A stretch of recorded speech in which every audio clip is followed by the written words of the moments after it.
నమస్తే welcome to magazine story. Babu surety భవిష్యత్తుకు guarantee.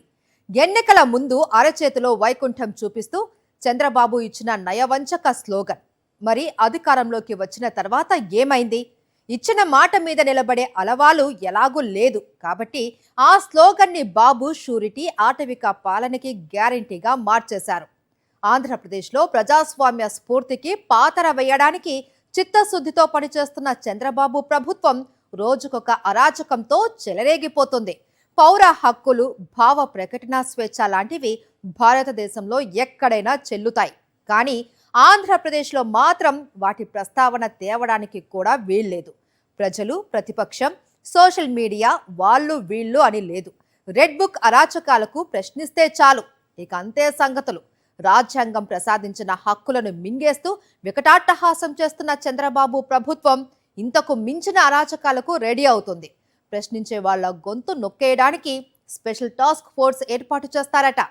దీనిపైనే ఇవాల్టి మ్యాగజైన్ స్టోరీ. భయపెట్టాలి, తమ అరాచకాలను, స్కామ్లను, దోపిడీని ప్రశ్నించే వారిని భయపెట్టాలి. ఎన్నికల హామీల అమలు గురించి నోరు తెరవాలి అంటేనే వణికిపోయే స్థాయిలో భయపెట్టాలి. సంక్షేమం, అభివృద్ధి మాటేంటి అని నిగ్గదీయాలి అంటే గజగజలాడేలా భయపెట్టాలి. మొత్తం మీద ప్రశ్నించాలి అంటేనే ప్రాణం పోయినంతగా ఫీల్ అయ్యేలా భయపెట్టాలి. ఎవరినిలా భయపెట్టాలి? ఒకరిని, ఇద్దరిని కాదు, 5.5 కోట్ల మంది ఏపీ ప్రజలందరినీ భయపెట్టాలి. అందుకోసం దాడులు చేస్తారు, తప్పుడు కేసులు పెడతారు, అక్రమ అరెస్టులు చేయిస్తారు. ప్రజలైనా ప్రతిపక్షమైనా ఇదే రాక్షస క్రీడ. ఏపీ ప్రజల్లో ప్రశ్నించే స్వభావాన్ని చంపేసి తమ ఆటవిక పాలనకు అడ్డే లేకుండా చేసుకోవడానికి పచ్చముఠా పన్నిన కుట్ర ఇది. ఇప్పుడు ఈ కుతంత్రాలకు మరింత పదును పెడుతున్నారు. భారత రాజ్యాంగం ప్రశ్నించడం దేశ పౌరుల హక్కు అంటోంది. ఏపీ ప్రభుత్వం మాత్రం ప్రశ్నిస్తే తప్పుడు కేసు ఖాయమని బెదిరిస్తోంది. భారత రాజ్యాంగం భావ ప్రకటన స్వేచ్ఛ పుట్టుకతోనే దేశ పౌరులకు సొంతం అంటోంది. ఏపీ ప్రభుత్వం మాత్రం భావ ప్రకటన స్వేచ్ఛకి, వాక్ స్వాతంత్ర్యానికి సమాధి కడుతోంది. 2 ఏళ్ల పాలనలో చంద్రబాబు ప్రభుత్వం చేస్తోన్న అరాచకాలకు అంతే లేకుండా పోయింది. వీటన్నింటి వైపు వేలెత్తి చూపకుండా ఉండడానికి ఇప్పుడు ప్రశ్నించే గొంతులపై కత్తి కట్టింది. సూపర్ 6 అమలు ఎప్పుడు అని అడగడానికి వీల్లేదు. అడిగితే అక్రమ కేసులు. సంక్షేమం, అభివృద్ధి సంగతేంటని అడగకూడదు. అడిగితే తప్పుడు కేసులు. సోషల్ మీడియా యాక్టివిస్టులు కావచ్చు, ప్రతిపక్షాలు కావచ్చు, సాధారణ పౌరులు కావచ్చు, సామాజిక మాధ్యమాల ద్వారా ప్రభుత్వ అరాచకాలను నిలదీసినా, ప్రశ్నించినా, ఎత్తి చూపినా ఇక అంతే సంగతులు. పదుల సంఖ్యలో కేసులు పెట్టడం, అర్ధరాత్రి వచ్చి ఎత్తుకుపోవడం, అరెస్టులు చూపించకుండా కుటుంబ సభ్యులను వేధించడం, 3rd డిగ్రీ ప్రయోగించి హింసించడం, కేసుల మీద కేసులు పెట్టి నీ భవిష్యత్తంతా కోర్టులు, జైలు చుట్టూనే తిరగాల్సి ఉంటుందని బెదిరించడం. ఇన్ని జరిగిన తర్వాత కూడా చంద్రబాబు ప్రభుత్వ అరాచకాలను ప్రశ్నించడం, నిలదీయడం అటు ప్రజలు, ఇటు ప్రతిపక్షం మానలేదు. అందుకే ఇప్పుడు రెడ్ బుక్ స్ఫూర్తితో మరింత తెగించారు. సోషల్ మీడియాలో ప్రశ్నించే గొంతులను నొక్కేయడానికి స్పెషల్ టాస్క్ ఫోర్స్ ఏర్పాటుకి రంగం సిద్ధం చేస్తున్నారు పాలకులు. 2 ఏళ్లుగా సోషల్ మీడియా యాక్టివిస్టులు, ప్రతిపక్ష పార్టీ మీద ఖాకీలను ప్రయోగిస్తూనే ఉంది పచ్చముఠ. ఆ మాటకొస్తే కేవలం సోషల్ మీడియా యాక్టివిస్టులు, ప్రతిపక్షం అనే కాదు, తమ ఆటవిక పాలనను ప్రశ్నిస్తోన్న ఎవరిని విడిచిపెట్టడం లేదు. వరుసగా అమరావతి కేంద్రంగా జరుగుతున్న దారుణాలే అందుకు ఉదాహరణ. ఇదిగో ఇలా చూడండి, పచ్చని పంటలను ఎలా నాశనం చేసేస్తున్నారో. ఇలా చేస్తోంది ఏ సంఘ విద్రోహ శక్తులో అనుకుంటే పొరపాటే. సాక్షాత్తు ఆంధ్రప్రదేశ్ పాలకుల ఆదేశాలతో జరిగిన ధ్వంసరచన ఇది. రాజధాని పేరుతో అధికారులు బలవంతపు భూసేకరణకు ప్రయత్నించారు. అంతటితో ఆగకుండా పచ్చటి పంటలను ధ్వంసం చేశారు. సిఆర్డీఏ సిబ్బంది జేసీబీల సాయంతో తమ పంటలను ధ్వంసం చేశారని రైతులు ఆగ్రహం వ్యక్తం చేస్తూ అడ్డుకునే ప్రయత్నం చేశారు. దీంతో అక్కడే ఉన్న పోలీసులు రైతులను బలవంతంగా లాక్కెళ్లారు. మహిళా రైతులు అని కూడా చూడకుండా పోలీసులు వారిని ఈడ్చుకెళ్లారు. ఈ నేపథ్యంలో పోలీసులు, రైతులకు మధ్య వాగ్వాదం జరిగింది. తమ భూములను అన్యాయంగా లాక్కున్నారంటూ రైతులు మండిపడుతున్నారు. ఇక అంతకుముందు సిఆర్డీఏ అధికారులు భూసేకరణ పేరుతో రైతుల ఇంటికి వచ్చి నోటీసులు ఇచ్చి వెళ్లడం గమనార్హం. అమరావతి పేరుతో చంద్రబాబు ప్రభుత్వం చేస్తోన్న అరాచకాల గురించి ప్రత్యేకంగా చెప్పక్కర్లేదు. ఒకవైపు అప్పులు, మరోవైపు అంతులేని అవినీతి. అమరావతి నిర్మాణం మాత్రం అంగుళం కూడా ముందుకు సాగడం లేదు. దీంతో భూములు ఇవ్వడానికి అంగీకరించని రైతులను లక్ష్యంగా చేసుకుని పాలకులు కొత్త కుట్రలకు పదును పెడుతున్నారు. బలవంతపు భూసేకరణను వ్యతిరేకిస్తూ ప్రభుత్వ అరాచకాన్ని ప్రశ్నిస్తున్న రైతులను లక్ష్యంగా చేసుకున్నారు. చివరకు బరి తెగించి వారి భూములు అక్రమంగా లాక్కుంటూ అన్నదాతలను రోడ్డున పడేశారు. మా పిల్లల్ని అక్కడ కట్టుబడేశారు. మమ్మల్ని పొద్దున్న నుంచి ఇలా అరాచకం చేస్తున్నారు పోలీసులు. మేము జగన్ దగ్గరికి వెళ్ళినా మాకు న్యాయం జరిగేది. మేము చంద్రబాబుని నమ్ముకున్నందుకు మాకు జరిగింది. మమ్మల్ని ఇలా చంపేసి పడేశారు. మమ్మల్ని చంపేయమనండి. మమ్మల్ని చంద్రబాబు చెప్పండి, మమ్మల్ని చంపేయమని చెప్పండి. మా పొద్దున్న నుంచి మంచినీళ్ళు ఇలా ఇది చేస్తున్నారు. మమ్మల్ని అందరూ ఇలాగా మమ్మల్ని చంపేయండి. మా పొలాలు తీసుకునే బదులు మమ్మల్ని చంపేయండి అనట్లేదు. అసలు ఏం చెప్పట్లేదండి. మేము వస్తే మమ్మల్ని ఇలా కట్టిపడేసి రోడ్డేసుకుంటున్నారు.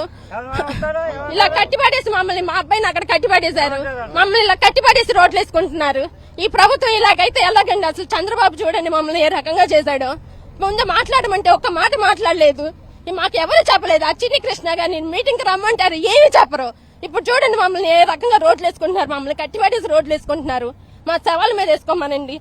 జేసీబీలతో దౌర్జన్యానికి దిగారు. పచ్చని పంట పొలాలని ధ్వంసం చేశారు. అరటి, మొక్కజొన్న పంటల్ని పీకేశారు. పోలీసులు భారీగా మోహరించి అడ్డుకున్న రైతులను బలవంతంగా ఈడ్చుకెళ్లారు. టిప్పర్లలో మట్టి తీసుకొచ్చి పంట పొలాల్లో రోడ్లు వేశారు. పచ్చని పంట ధ్వంసం చేసి పచ్చని పొలాలను సర్వనాశనం చేసేదాకా పాలకులు నిద్రపోలేదు. అన్నం పెట్టే రైతన్నలను రోడ్డున పడేసేంత రాక్షసత్వం ఎందుకంటే వాళ్లు అమరావతి పేరుతో చేస్తున్న అరాచకాలకు సహకరించకపోవడమే. రాజధాని నిర్మాణంలో చంద్రబాబు ప్రభుత్వ వైఫల్యాలను ప్రశ్నించడమే. మాది దుక్కండి. మాది 2 ఎకరాల 13 సెంట్లు స్థల పొలం మాది. మా నాన్నగారు ఇద్దరు మనవాళ్ళకి రాశాడు. దాన్ని భూసేకరణలో తీసుకుంటాము. రోడ్డు ఇవ్వడానికి మాకు అభ్యంతరం లేదు. మేము ఫస్ట్ నుంచి చెప్పేది ఒకటే, నష్టపరిహారం కట్టండి, ఉండరేటు. మాకు పట్టిన దరిద్రం ఏంటంటే, ఈ రైతులకు దరిద్రం ఏంటంటే సిఆర్డీఏ. వాస్తవంగా ఏంటంటే సిఆర్డీఏ వాళ్ళు బోకరేజ్ కూడా చేస్తున్నారండి. చిన్ని కృష్ణ అనే ఆయన బోకరేజ్ ఆయన చెప్పడం సబ్ కలెక్టర్ అని చెప్తున్నాడు. సబ్ కలెక్టర్కి వెళ్ళమ్మడి తిరిగి ఏంటి అవసరం ఏంటంటే, జిల్లా కలెక్టర్ వస్తున్నాడు మా ఇళ్ళకి, ఏమన్నా రావట్లేదుగా. ఈ చిన్ని కృష్ణకి సంబంధం ఏంటి అసలు? ఏదైనా వరుస తప్పితే వెళ్ళి బోకర్ల దగ్గరికి వెళ్ళి మాట్లాడుకోమంటున్నాడు ఇద్దరిని. ఒకటి అంజిరెడ్డి, 2 ఈశ్వర్రెడ్డి. వీళ్ళ దగ్గరికి వెళ్ళి మాట్లాడాల్సిన అవసరం ఏంటి రైతులకి? మా దగ్గర రికార్డు ఉందండి. రికార్డు లేకుండా మాట్లాడట్లా. దేనికి అవసరం ఏంటి? మాకు పట్టిన దరిద్రం సిఆర్డీఏ. అమరావతి పాలకుల అంతులేని భూదాహానికి, రైతుల అంతులేని వ్యధకి కేర్ ఆఫ్ అడ్రస్. రాజధాని పేరుతో రైతుల నుంచి భూములు తీసుకుని 10 ఏళ్లు దాటిపోయింది. అమరావతి కేంద్రంగా స్కామ్ల మీద స్కామ్లు జరిగిపోయాయి. కానీ రాజధాని నిర్మాణ పరంగా జరిగిందేం లేదు. భూములిచ్చిన రైతులకు న్యాయం చేసిందీ లేదు. అసలు చంద్రబాబు ప్రభుత్వం రాజధాని నిర్మిస్తోందా, లేక రియల్ ఎస్టేట్ వెంచర్ వేసి వ్యాపారం చేస్తోందా అని ఆర్థిక రంగ నిపుణులు సైతం ప్రశ్నిస్తున్నారు. ఇప్పటికే సమీకరించిన భూమిలో రాజధాని నిర్మాణంపై దృష్టి సారించకుండా మలివిడత భూ సమీకరణకు సిద్ధమవడమేంటని నిలదీస్తున్నారు. ఈ క్రమంలోనే భూములివ్వని రైతుల మీద పగబట్టింది అరాచక ప్రభుత్వం. రైతుల ఉసురు పోసుకోవడానికి తహతహలాడిపోతోంది. ఇప్పుడు పచ్చని పంటని జేసీబీలతో ధ్వంసం చేసిన పాలకులే నిన్న కాక మొన్న భూములు ఇవ్వని రైతుల పొలాల్లోకి కొండవీటి వాగు నీళ్లు వదిలి వేధించారు. ఈ అరాచకాలను పరిశీలించడానికి, రైతులకు అండగా నిలవడానికి వెళ్లిన రైతు పరిరక్షణ కమిటీ, వైఎస్ఆర్సీపీ నేతలపై టీడీపీ గూండాలు రాళ్లదాడి చేశారు. పోలీసులు కేవలం చోద్యం చూడ్డానికి పరిమితమైపోయారు. ఎల్లో సైకోల చేతిలో రక్తం కారేలా పోలీసులకు దెబ్బలు తగిలినా ఖాకీలకు మాత్రం తమ కర్తవ్యం గుర్తుకు రాలేదు.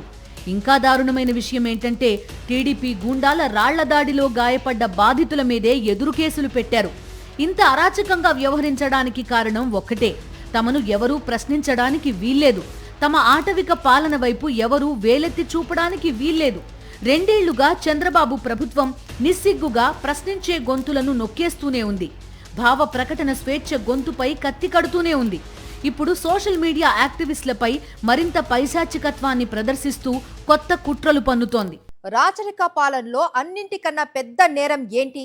రాజుని ప్రశ్నించడం. రాజు తప్పులను వేలెత్తి చూపడం. ఆంధ్రప్రదేశ్లో చంద్రబాబు ప్రభుత్వం కూడా సేమ్ టు సేమ్. ప్రభుత్వ వైఫల్యాలను ప్రశ్నిస్తే అంతకు మించిన నేరం మరొకటి లేదు అన్న భావనలో మునిగి తేలుతూ ఉంటుంది. అసలు ఏపీ పాలకులు తాము ప్రజాస్వామ్యంలో ఉన్న సంగతే మరిచిపోయారు. మహా నియంతలే ప్రజా ఆగ్రహం ముందు కొట్టుకుపోయారు. చరిత్ర నిండా ఎన్నో గుణపాఠాలు ఉన్నాయి. వాటి నుంచి పాఠాలు నేర్చుకునే ప్రయత్నం చేస్తే కొత్త నియంతలు ఎందుకు పుట్టుకొస్తారు? నిజమే కదా. ఇప్పుడు ఏపీలో రాజ్యం మేలుతోంది పచ్చ నియంతృత్వం. అధికార మదం కళ్ళని కప్పేస్తే అరాచక మనస్తత్వాలు ఆలోచన శక్తిని చంపేస్తాయి. అందుకే తాము ప్రజాస్వామ్య దేశంలో ఉన్నాము అన్న సంగతి మరిచిపోయి ప్రశ్నించే వారి మీద పైశాచికత్వం ప్రదర్శిస్తూ ఉన్నారు. సోషల్ మీడియా యాక్టివిస్టుల గొంతులు నొక్కడానికి ప్రత్యేక పన్నాగాలు పన్నుతున్నారు. రెడ్ బుక్ అరాచకాలతో వ్యవస్థలను గుప్పిట పట్టి బరితెగించి వ్యవహరిస్తున్న చంద్రబాబు ప్రభుత్వం తన నిరంకుశ అరాచక పోకడలను ప్రశ్నించే వారిపై ఉక్కుపాదం మోపేందుకు సన్నద్ధమైంది. తమ తప్పిదాలను ఎండగట్టే సోషల్ మీడియా యాక్టివిస్టుల గొంతులు నొక్కడం, అక్రమ కేసులు బనాయించడం, జైళ్లకు పంపడమే ధ్యేయంగా చంద్రబాబు అధ్యక్షతన మంత్రివర్గం కొన్ని నిర్ణయాలు తీసుకుంది. ప్రభుత్వంతో పాటు ప్రభుత్వంలో కొనసాగుతున్న వ్యక్తులు చేస్తున్న తప్పులను సోషల్ మీడియా ద్వారా ప్రశ్నిస్తుంటే ఎవరైనా ఏం చేస్తారు? సరిదిద్దుకుంటారు. కానీ అందుకు బదులుగా విద్వేషంతో ఆ గళాలు పెగలకుండా చేయాలని మంత్రివర్గ సమావేశంలో నిర్ణయం తీసేసుకున్నారు. సోషల్ మీడియా ద్వారా ప్రభుత్వంపై అబద్ధాలను ప్రచారం చేయడంతో పాటు ప్రభుత్వంలోని వ్యక్తులను అవమానపరుస్తూ దాడులు చేసేవారిని ఎట్టి పరిస్థితుల్లోనూ ఉపేక్షించొద్దని చంద్రబాబు ఆదేశించారు. సోషల్ మీడియాపై స్పెషల్ టాస్క్ ఫోర్స్నే ఏర్పాటు చేయడానికి రంగం సిద్ధం చేస్తున్నారు. ఎన్నికల హామీల అమలు లేదు, సంక్షేమం లేదు, అభివృద్ధి లేదు. విచ్చలవిడిగా అప్పులు, అవినీతి. అమరావతి గుదిబండలా తయారైంది. శాంతి భద్రతలు పూర్తిగా క్షీణించిపోయాయి. టీడీపీ గూండాలు చెలరేగిపోతున్నారు. వీటన్నింటిపై ప్రజలు సోషల్ మీడియాలో ప్రశ్నిస్తుంటే సహించలేని పాలకులు మరింత బలంగా భావ ప్రకటన స్వేచ్ఛ గొంతుపై కత్తి కట్టడానికి రెడీ అయిపోయారు. కానీ దారుణమైన అంశమేంటంటే ఇదే సోషల్ మీడియాలో తమ రాజకీయ ప్రత్యర్థుల వ్యక్తిత్వ హననానికి పాల్పడుతోంది. రోతరాతలతో విషం కక్కుతోంది పచ్చముఠానే. ప్రజల హృదయాలను గెలుచుకోవడం చేతకాని చంద్రబాబు సోషల్ మీడియా కేంద్రంగా విషం కక్కడానికి ఎప్పుడో ప్రణాళిక సిద్ధం చేసుకున్నారు. ఐటీడీపీ పేరుతో దాన్ని అమలు చేస్తున్నారు. 90% మెయిన్ స్ట్రీమ్ మీడియా మీ చేతిలో మీరే కబళించుకున్నారు, చెరబట్టారు. మీ కబంధ హస్తాల్లోనూ ఉంది, మీ చెప్పు చేతల్లోనూ ఉంది, మీ పెంపుడు మాధ్యమంగా ఉంది. ఇవాళ 80% సోషల్ మీడియాను కూడా మీరే ఆక్రమించుకున్నారు కదా చంద్రబాబు నాయుడు గారు. మీకు ఇవాళ అది రోగంగా కనపడుతుంది. మీ రోగం మీ కళ్ళకు కనపడదు. చంద్రబాబు నాయుడు గారు ఆయన నీచం అనేది ఒకసారి చూడండి. ఒకసారి ఎంత నీచంగా ఆయన చేసి ఇవాళ నాకేం తెలియదని మాట్లాడతాడు ఆయన. ఒకసారి వారేం చంద్రబాబు నాయుడు గారు సోషల్ మీడియాలో ఏమేం చేయాలి వికృతాలని చెప్పని ఒకసారి ప్లాన్ చేశాడు. వీడియో కాన్ఫరెన్స్లో మాట్లాడాడు. చూడండి ఒకసారి, సౌండ్ పెట్టండి ఒకసారి. కాన్స్టిట్యున్సీకి ఒక యూట్యూబ్ని డెవలప్ చేస్తాడు. ఫేస్బుక్ కానీ లేకపోతే మిగిలినవి కూడా ఏ ప్లాట్ఫామ్ లో వాళ్ళు మాట్లాడగలుగుతారు. యూత్ కి టిక్ టాక్ కానీ ఇవన్నీ కూడా ప్రమోట్ చేస్తున్నాం. టిక్ టాక్ లో కూడా వీడియోలు చేస్తాడు. ఆటోమేషన్ లో కూడా వెళ్తున్నాం. ప్లాట్ఫామ్ టు ప్లాట్ఫామ్ ఎట్లా డిస్క్రిమినేషన్ ఆఫ్ ఇన్ఫర్మేషన్ చేయాలి, ఎవాల్యుయేషన్ చేయబోతున్నాం. ఇంకోటి కంటెంట్ ప్రిపరేషన్ కూడా నాలుగు కొన్ని ఆలోచించాను. ఆ విషయం కూడా మీకు షేర్. కంటెంట్ ప్రిపరేషన్ కూడా మనుషులను ఎతకమంటున్నారు. తయారీలో శ్రేయోభిలాషులు లాంటి వాళ్ళు, కొంతమంది పార్టీ వాళ్ళు, అదే సమయంలో అవుట్ సోర్సింగ్ ఏజెన్సీస్ కూడా పెడతారు. ఒక ప్లాట్ఫామ్ క్రియేట్ చేసి కంటెంట్ కాంపిటీషన్ పెట్టి కొంతమంది ఎవరైనా పేమెంట్ చేస్తామంటే కొంత నామినల్ పేమెంట్ కూడా వాళ్ళకి పేమెంట్ ఇస్తూ అది కూడా ఏంటంటే ఏ ప్లాట్ఫామ్ లో మ్యాక్సిమం వ్యూవర్షిప్ వస్తే పాపులర్ అయింది. ఎవరికైతే పాపులర్ ఛానల్ ఉందో, ఎవరికి వ్యూవర్షిప్ ఎక్కువ ఉందో ఆపి మళ్ళీ ఎదురు కానీ వ్యూవర్షిప్ ఎక్కువ ఉందో వాడికి మంచి రేట్ ఇద్దామని చెప్తున్నాడు. అందులో మన కంటెంట్ని పంపిద్దాం. చూశారుగా, సోషల్ మీడియాని తమ స్వార్థం కోసం వాడుకోవడానికి ఏళ్ల క్రితమే చంద్రబాబు అండ్ కో మొదలుపెట్టిన కుట్రని. సోషల్ మీడియా కేంద్రంగా పచ్చముఠా కక్కే విషయం అంతా ఇంతా కాదు. అదే సోషల్ మీడియా వేదికగా తమ పాలనలో అరాచకాలను, అక్రమాలను ప్రజలు ప్రశ్నిస్తుంటే మాత్రం పచ్చమూక సహించలేకపోతున్నారు. 2 ఏళ్లుగా వేలాది మందిపై తప్పుడు కేసులు పెట్టారు. దాదాపు 1200 మందిని అక్రమ అరెస్టులతో వేధిస్తున్నారు. ఇప్పుడు మరింత పైశాచికంగా ప్రజాస్వామ్య స్ఫూర్తికి పాతరేయడానికి కొత్త పన్నాగాలకు పదును పెడుతున్నారు. రాజకీయ ప్రత్యర్థుల క్యారెక్టర్ అసాసినేషన్ అన్నది చంద్రబాబు నాయుడి రాజకీయ ప్రస్థానమంతా ఉంది. నీచ పునాదులపైనే ఆయన రాజకీయాలు చేస్తూ వచ్చారు. రాజకీయ భిక్ష పెట్టిన ఎన్టీఆర్ కి వెన్నుపోటు పొడిచింది చాలక ఆయన పైన అసభ్య ప్రచారాన్ని చేయించిన ఘనుడు చంద్రబాబు. కుట్రలు కుతంత్రాల్లోనే కాదు, వ్యక్తిత్వ హననానికి పాల్పడ్డం, ఫేక్ న్యూస్ ని ప్రచారంలో చేయడంలోనూ చంద్రబాబుకి దశాబ్దాల చరిత్ర ఉంది. అధికారంలో ఉన్నా ప్రతిపక్షంలో ఉన్నా చంద్రబాబు నాయుడులో మారని లక్షణం ఏదైనా ఉంది అంటే అది అవతలి వారి వ్యక్తిత్వాన్ని హననం చేయడంలోనే. మరి అదే తానులో ముక్క కదా ఐటీడీపీ. అందుకే సోషల్ మీడియాలో వ్యక్తిత్వ హననం, విష ప్రచారం, రోత రాతలతో చెలరేగిపోతుంది. అసలు సోషల్ మీడియాని అడ్డం పెట్టుకుని విషం కక్కే వారిపై చర్యలు తీసుకోవాలి అన్న చిత్తశుద్ధి నిజంగా చంద్రబాబుకి ఉంటే ఆయన పెట్టే స్పెషల్ టాస్క్ ఫోర్స్ మొదటి లిఫ్ట్ చేయాల్సింది ఐటీడీపీ సైకోలనే. సోషల్ మీడియాలో అసభ్యతని, అశ్లీలతని, బూతుని, రోత రాతలని, వ్యక్తిత్వ హననాన్ని అరికట్టాలని నిజంగా చంద్రబాబు ప్రభుత్వానికి చిత్తశుద్ధి ఉంటే ఐటీడీపీ ఎల్లో సైకోలందరినీ లోపలేయాల్సిందే. ఐటీడీపీ అనే సైకో ఫ్యాక్టరీని పర్యవేక్షిస్తున్న నారా లోకేష్ మీద కఠిన చర్యలు తీసుకోవాల్సిందే. కానీ పాలకులు చేస్తోందేంటి? సోషల్ మీడియాలో తమ అరాచకాలను ప్రశ్నిస్తోన్న వాళ్లని భయపెట్టడానికి, వాళ్ల గొంతులు నొక్కడానికి స్పెషల్ టాస్క్ ఫోర్స్ పేరుతో కొత్త కుట్రలు పన్నుతున్నారు. ఐటీడీపీకి చెందిన ఎల్లో సైకోస్ అశ్లీల రాతలు, అసభ్య పోస్టులతో చెలరేగిపోతున్నారు. జగన్మోహన్ రెడ్డిపై వ్యక్తిత్వ హననానికి పాల్పడడంతో పాటుగా వైఎస్ఆర్సీపీ నేతలపై రోత మాటలతో నీచమైన ట్రోలింగ్స్ కి పాల్పడుతున్నారు. ఐటీడీపీ సోషల్ మీడియా వేదికగా పచ్చముఠ తమ కుట్రలను మరింత నీచంగా, జుగుప్సాకరంగా అమలు చేస్తోంది.